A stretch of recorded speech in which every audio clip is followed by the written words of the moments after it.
Pozdravím všetkých. Takže dnes to bude taký medzinárodný výlet po Svetojakubskej ceste z Bratislavy do Rakúska. Som už priamo na nej. Vedie vlastne tuto od mosta Lanfranconi popri cyklotrase. Tam v pozadí je cyklotrasa. Od nej som vlastne prešiel na túto paralelnú Svetojakubskú cestu. A teraz by som mal ísť 2,5 km rovno a doprava k rakúskym hraniciam. A cieľom dnešného výletu je Königswarte, kráľovská rozhľadňa.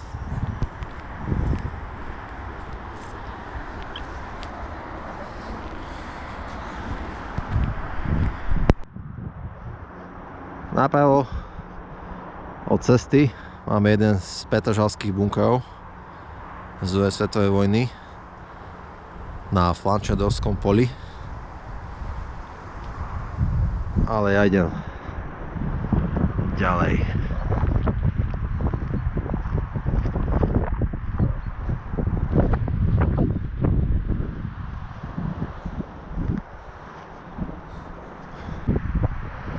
A sme na hraničnom prechode Petržalka-Berg. Pôjdem vlastne týmto smerom a vlastne tam hore je cieľ mojej cesty, kráľovská rozhľadňa. Prišiel som vlastne odtiaľto, jednoducho stále po cyklotrase, a tu už zrejme asi pôjdem po cyklotrase priamo týmto smerom. Takže najvyššia zastávka Wolfshall, necelé 4 km. A odtiaľ vlastne by som potom mal odbočiť hore na kopec na začiatku Karpatského oblúka. No a tu vidíme Bratislavu, sídlisko Karlova Ves, Dubravka.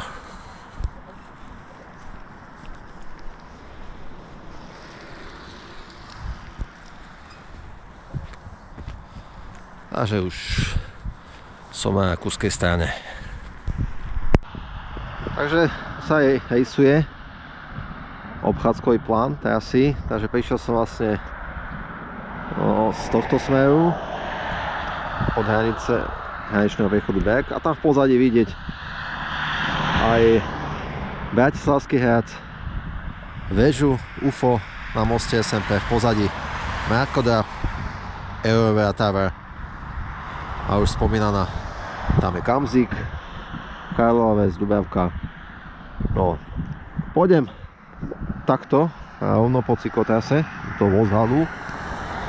Tam potom by som mal ísť týmto okruhom hore na tú rozhľadňu a tady to späť by som sa mal vrátiť a tou cyklotrasou vzadu by som znova mal prísť na toto miesto. Takže bude to vlastne takýto niekoľko kilometrový okruh v rakúskych Karpatoch.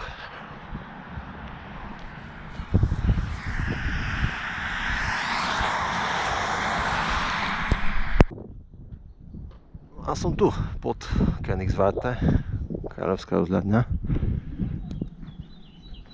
Tak som prišiel vlastne z tej strany a niekde tady to by som mal schádzať potom do Bergu. Ale pôjdem v prvom rade hore a odtiaľ dám taký dlhší vstup. Tak poďme si vychutnať tie nádherné výhľady. Veľmi dobre toto je napísané, pohľad na Viedenskú kotlinu týmto smerom. Takže dívame sa na rakúsku stranu a tu máme známe veterné turbíny. A tam v pozadí aj vidieť Alpy, ako napríklad Semmering, Gutensteiner Alpen. Takže super. Takže toto máme rakúsku stranu. Výhľad.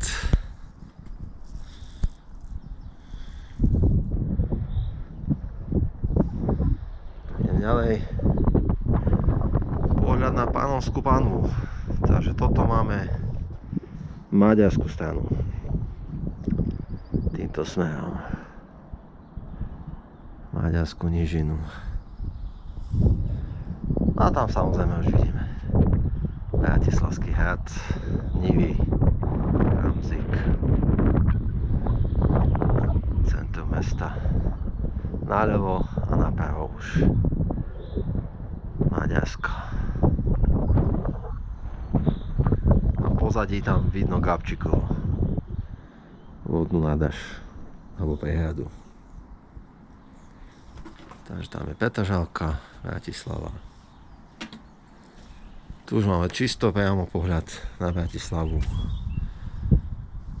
na Petržalku, centrum mesta a malé Karpaty.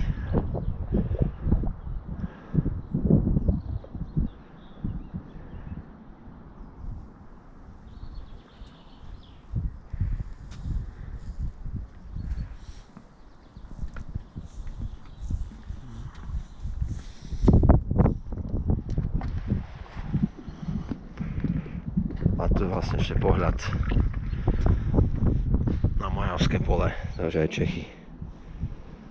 Pekne vidíme.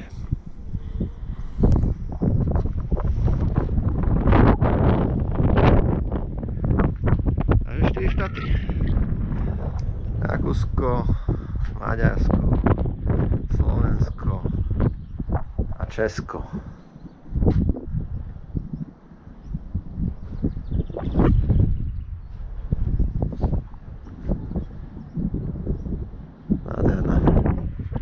Nádherný výhľad, nádherná rozhľadňa. Keď si predstavíme, že tu vlastne rakúski cisári chodili pozerať na svoju ríšu odtiaľto.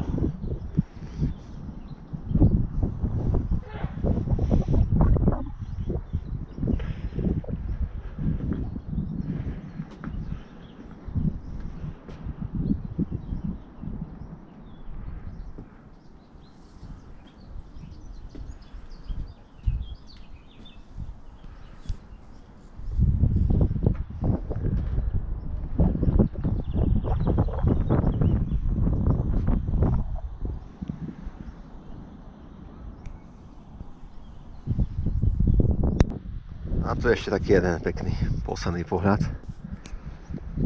na kráľovskú rozhľadňu a jej okolie. Teraz vlastne idem dolu, toto je vlastne rakúska strana, tak podľa značiek by som mal zbehnúť do Bergu a odtiaľ potom na hraničný prechod Berg Petržalka. Ak bude niečo ešte zaujímavé po ceste, tak dám nejaký záber.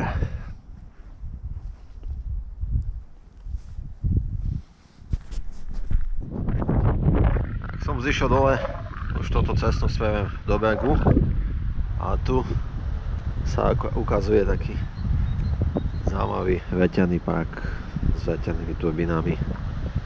A má to logiku, lebo však tu dosť fúka akurát.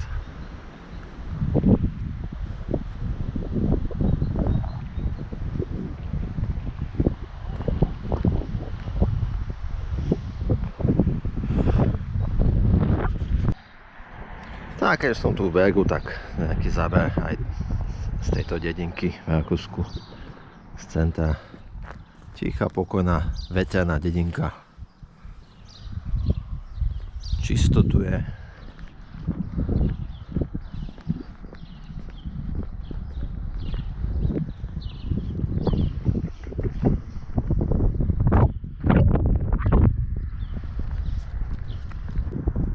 Tak to už som ukončil tento tape alebo video.